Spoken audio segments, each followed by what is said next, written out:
आप देख रहे हैं री इंडिया न्यूज और मैं हूं मनीषा श्रीवास आपके साथ। नागपुर के संत गाडगे बाबा सोसाइटी में रहने वाले 20 वर्षीय फाइनल ईयर के छात्र शुभम नौखेलाल गौर ने लॉकडाउन के दरमियान नो पेन नामक किताब लिखी है। इस किताब में शुभम गौर ने बच्चों में पढ़ाई के प्रति जो टेंशन रहता है, जिसकी वजह से वह कई बार अपने सही मार्ग को छोड़कर गलत रास्ते पर भी चले जाते हैं, तो वहीं कई छात्र अपनी जिंदगी से हार मानकर सुसाइड करने जैसे कदम भी उठा लेते हैं। इस किताब के माध्यम से छात्रों को उनकी सही दिशा मिल सके, इन सब बातों को ध्यान में रखते हुए लॉकडाउन के दरमियान घर में रहकर शुभम गौर ने यह नो पेन नाम की किताब लिखी। हाल ही में इस किताब का विमोचन पूर्व मुख्यमंत्री देवेंद्र फडणवीस के हस्ते किया गया है। आइए देखते हैं हमारे री इंडिया न्यूज के प्रतिनिधि अजीत शाह की ये खास रिपोर्ट। नमस्कार, आप देख रहे हैं री इंडिया न्यूज। मैं हूँ अजीत शाह आपके साथ। आज हम संत गाडगे बाबा सोसाइटी में रहने वाले शुभम नौखेलाल गौर के घर में आए हैं। हाल ही में शुभम गौर ने एक नो पेन नामक सुंदर बुक लिखी है और इनकी इस किताब का विमोचन पूर्व मुख्यमंत्री देवेंद्र फडणवीस के हस्ते किया गया है। आइए करते हैं शुभम से एक खास मुलाकात और जानते हैं इस किताब के बारे में। शुभम, आपका री इंडिया न्यूज में बहुत बहुत स्वागत है। शुभम, आपका जो अभी तक का सफर रहा है किताब में, ये कैसा रहा है, इसके बारे में आप जानकारी दीजिए। First of all thank you sir for inviting me. तो इसका जो जर्नी है it started from standard 10th। तो इसका लिखने का मोटिव मेन रहेगा डिप्रेशन के ऊपर। एक्चुअली जैसे ही 10th आता है तो पेरेंट्स, रिलेटिव्स और फ्रेंड्स ज़्यादा फोकस करते हैं बोर्ड एग्जाम्स के ऊपर, लेकिन ऐसा देखा जाता है कि 9th तक ऐसे बच्चों को उतना प्रेशर नहीं आता है, लेकिन 10th boards exam, specially board exams में ऐसा होता है कि ज़्यादा फोर्स डाला जाता है, जिसके कारण बच्चा ये सोच में पड़ जाता है कि मीन्स इन्हें आज तक कभी ऐसा हमें बोला नहीं गया, लेकिन इस बार ऐसा क्यों कहा जाता है। यूजुअली एक लाइन होती है जो कि हर एक रिलेटिव, हर एक पेरेंट, हर एक टीचर ऐसा रिपीट करते हैं कि इससे आपका फ्यूचर डिसाइड होता है। अगर आप यहाँ पे कुछ नहीं कर पाओगे तो आपका फ्यूचर में भी कुछ नहीं हो पाएगा। तो बच्चे इसको दिल पे ले लेते हैं। तो ऐसे टाइम पे क्या होता है, ज़्यादातर बच्चे डीमोटिवेट हो जाते हैं। देन 12th वाला बोर्ड आता है तो इसके साथ डबल प्रेशर आता है, since they have to qualify for JEE and NEET exams. तो ऐसे में अगर वो अपना क्वालिफिकेशन अगर क्लियर नहीं कर पाते हैं तो फिर ये लोग जाते हैं डिप्रेशन में। काफ़ी बच्चे स्ट्रॉन्ग विल वाले होते हैं तो वो 1 साल ड्रॉप लेते हैं, वो फिर बाद में इसको रिकवर कर लेते हैं, लेकिन काफ़ी बच्चे सुसाइडल अटेम्प्ट्स करते हैं। तो बुक लिखने का मेरा मोटो यही था कि मीन्स मैं ऐसे अटेम्प्ट्स को थोड़ा अगर डाइवर्जन में क्रिएट कर पाऊँ तो वो बहुत अच्छी बात होगी। काल में जब पूरा भारत देश बंद था तो आपके दिल में कैसा ख्याल आया है कि नो पेन ही किताब लिखना चाहिए? एक्चुअली एक स्टूडेंट जब भी कॉलेज लाइफ में एंटर करता है तो उसके कुछ ड्रीम्स होते हैं। तो एक्चुअली मुझे एक पर्टिकुलर मीन्स ऐसा मालूम नहीं था कि मुझे बुक किस तरह से लिखना है। तो जब कोरोना का टाइम आया तब means we were off from studies, यानी हमारे पढ़ाई का भी एक गैप आ गया था। तो ये टाइम काफ़ी अच्छा था अपनी स्किल्स डेवलप करने के लिए। तो ऐसे टाइम में मैंने काफ़ी रिसर्च की।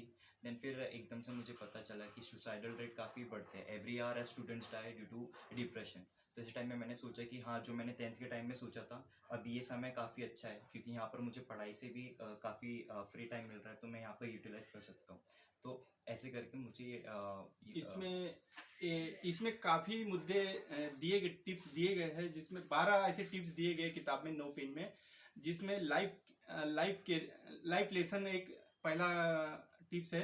तो क्या कहना चाहोगे इसके बारे में? लाइफ लेसन जो चैप्टर है सर, वो एक हार्श रियलिटी उसको मैं एक्सप्रेस करना चाहूँगा। मीन्स उसमें मैंने ये कहा है कि यानी जो समय आपको मिल रहा है आप उसका यूटिलाइजेशन कर रहे हो या नहीं कर रहे हो। आप अगर अपनी लाइफ का 1 सेकंड भी वेस्ट कर रहे हो तो आप अपने साथ ही धोखा कर रहे हो। एक्चुअली आप अपने फ्यूचर के साथ धोखा कर रहे हो। एट द एंड आपको ये नहीं पूछा जाता कि आपके कितने दोस्त हैं, आप गोरे हो या काले हो, आप कौन से बैकग्राउंड से आते हो। एट द एंड अगर आप कहीं भी इंटरव्यू के लिए जाओगे तो आपको बस यही पूछेगा कि आपने अपना टाइम यूटिलाइज किया कि नहीं किया, आपने वो स्किल्स डेवलप किए या नहीं किए। तो ऐसा सोच के मैंने वो चैप्टर लिखा। उसमें हर एक पार्ट मैंने इंक्लूड किया जो ज़्यादातर यंगस्टर्स इग्नोर करते हैं, अलॉन्ग विथ एग्जाम्पल्स। आपको घर से किसका किसका सपोर्ट रहा है ये किताब के बारे में? घर से तो सर सभी का सपोर्ट रहा है, स्पेशली माय फादर। एक्चुअली मेरे पेरेंट्स के साथ मेरा रिलेशन एज अ पेरेंट ज़्यादा नहीं, एज अ फ्रेंड ज़्यादा होता है। तो मेरे फादर जो है, जितने भी टॉपिक्स मैंने इसमें इंक्लूड किए उनके साथ तो मैंने एकदम फ्रेंडली उसको डिस्कस किया है। और सोल्यूशंस जो है उसमें मेरे फादर्स के भी है एंड मेरी थिंकिंग सबको मैंने कंबाइन करके बुक लिखा है, करवाया। इसमें और एक मुद्दा है, टिप्स है डिप्रेशन के बारे में। इस बारे में एक जो लोग बहुत मानसिक तौर पे गुजरते हैं उसके बारे में इसमें लिखा गया है किताब से। जानते हैं शुभम गौर से इस बारे में? सर डिप्रेशन ऐसा है कि अगर आप डिप्रेस्ड हो तो सबसे पहले आप ये सोचिए कि आपके स्ट्रॉन्ग पॉइंट्स कौन से हैं, आपके वीक पॉइंट्स कौन से हैं। उसको नोट डाउन कर लीजिए एक पेज में। फिर आप देखिए कि आपके वीक पॉइंट्स क्या है। अगर आप जो चीज़ करना चाहते हो और उसमें जो बाधाएं आ रही है आप उसको पहले क्लियर करिए। अगर आपको नहीं लगता आप वो कर पाएंगे तो आप उसे छोड़ दीजिए, आप नई चीज़ करिए जो आपका मन करता है। ऐसा ऐसा देखा जाता है कि कई सारी चीज़ें ऐसा मीन्स स्टूडेंट्स पे लदा दी जाती है कि आप आईआईटी ही करिए, तो जबकि बच्चे का इंटरेस्ट होता है आर्ट्स में, तो आप वही करिए जो चीज़ में आप एक्सपर्टाइज रखते हो, आपका इंटरेस्ट है। डिप्रेशन के लिए मैं यही कहूँगा कि अगर आप डिप्रेशन कभी फील करते हो तो first of all think about your parents. क्योंकि आप अगर सुसाइडल अटेम्प्ट्स करते हो या फिर डिप्रेशन में जाते हो तो सबसे ज़्यादा इफेक्ट जो होता है वो आपकी फैमिली को होता है। फ्रेंड सर्कल के बारे में भी इसमें लिखा गया है, तो फ्रेंड सर्कल को आप क्या बताना चाहिए? देखिए सबसे फ्रेंडशिप एक ऐसी चीज़ होती है जो कि इंसान खुद से सिलेक्ट करता है। कभी भी हमें ऐसा यानी बोलते हैं ना कि हमें कभी ऐसा फ्रीडम नहीं मिलता कि हम अपना रिलीजन सिलेक्ट कर पाए, या फिर बोलते हैं कि हम पेरेंट्स कभी सिलेक्ट नहीं कर पाए। लेकिन फ्रेंडशिप ही एक ऐसी चीज़ है जो इंसान खुद सिलेक्ट करता है। उसमें ना कि आपका कलर देखा जाता है, ना कि आपका रिलीजन देखा जाता है, उसमें आपकी क्वालिटीज़ देखी जाती है और आप दोनों की कॉम्पेटिबिलिटी देखी जाती है। तो कभी भी आप उस इंसान से फ्रेंडशिप करिए जो आपका बेटरमेंट चाहते हैं, जो आपको आगे देखना चाहते हैं। इसमें दो दो बातें लिखी गई, अच्छी बातें, ये दो ऐसे मुद्दे लिखे गए, अच्छी बातें बुरी बातों के बारे में, ये यही किताब में बताया गया है। सर देखिए फ्रेंड सर्कल होते हैं दो टाइप के, मेनली दो टाइप के होते हैं, एक अच्छा फ्रेंड सर्कल और एक खराब बैड सर्कल। अगर आप जो है मीन्स एक अच्छे सर्कल में रहते हो और अगर आप कमज़ोर हो तो वो सर्कल आपको एक तो काफ़ी स्ट्रांग बनाएगा। फॉर एग्जांपल सपोज करिए you have subjects like math, science and chemistry, जिसमें से आपका केमिस्ट्री और साइंस अच्छा है और मैथमेटिक्स आपका थोड़ा वीक है। अगर आप ऐसे सर्कल को बिलोंग करते हो तो वो जो बाकी के जो लोग रहेंगे वो आपको इन्हेंस करेंगे उसमें आगे जाने के लिए। दूसरा सर्कल ऐसा रहता है कि जो एकदम बोलेगे बेस लेवल पे होता है, जो कि सामने जाने वाले को भी खींचते। तो अगर आप ऐसे सर्कल में जाओगे तो डेफिनेटली आपका ही लॉस होगा। तो ऐसे टाइम पे आपको फ्रेंड सर्कल चूज करने की जो कहते हैं ना, फ्रेंड सर्कल चूज करना वो आपके ऊपर डिपेंड करता है।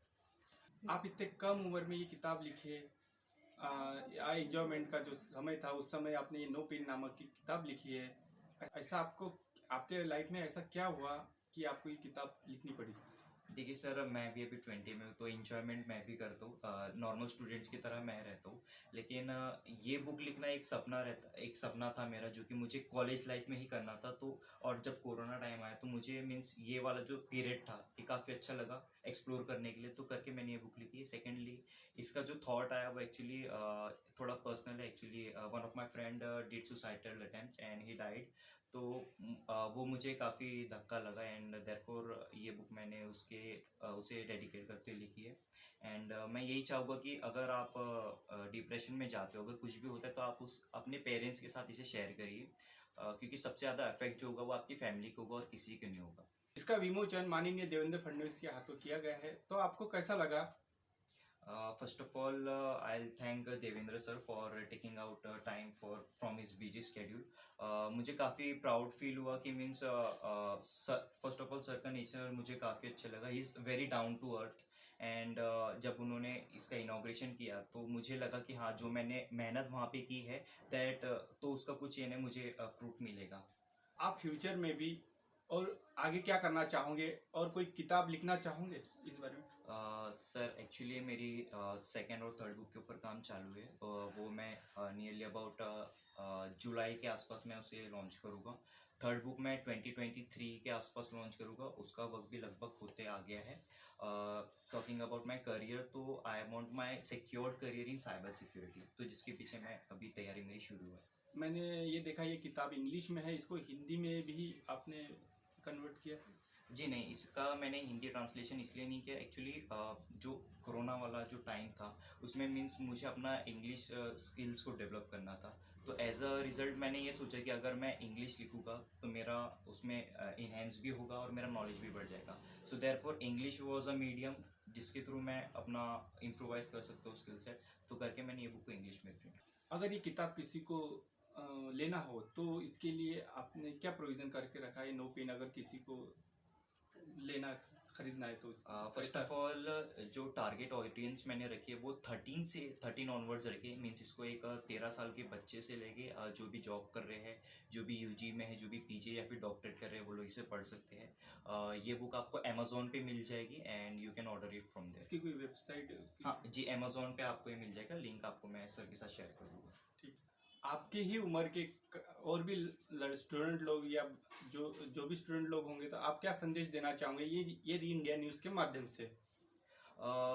पहले तो यही बोलूँगा कि मीन्स मैं आपसे ज़्यादा बड़ा भी नहीं हूँ, छोटा भी नहीं हूँ, मैं आपकी ही एज का हूँ। तो मैं यही बोलूँगा कि मीन्स आप लोग हर एक सेकंड काउंट करिए। अगर आप फेल हो जाते हो तो फेलियर को उतना टेंशन मत लीजिए। आपके पास जो समय बचा है आप उसको यूटिलाइज़ कीजिए, अपने आप को डेवलप कीजिए। ऐसा नहीं है कि आप अगर फेल हो जाओगे तो आपको कुछ नहीं होगा। लाइफ बहुत बड़ी है, वहाँ पे अपॉर्चुनिटीज़ बहुत सारी बड़ी है।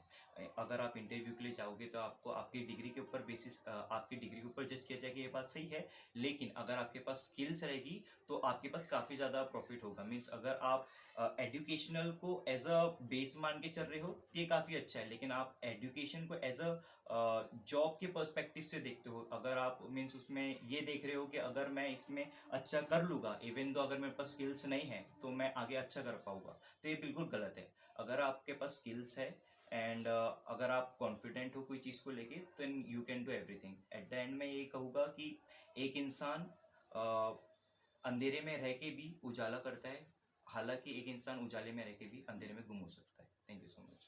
हमारे चैनल को लाइक, शेयर और सब्सक्राइब करना ना भूलें। ऐसी ही ताज़ा खबरों की अपडेट के लिए आप देखते रहिए री इंडिया न्यूज़ और हमारे चैनल को लाइक करें, ज़्यादा से ज़्यादा शेयर करें और सब्सक्राइब करें।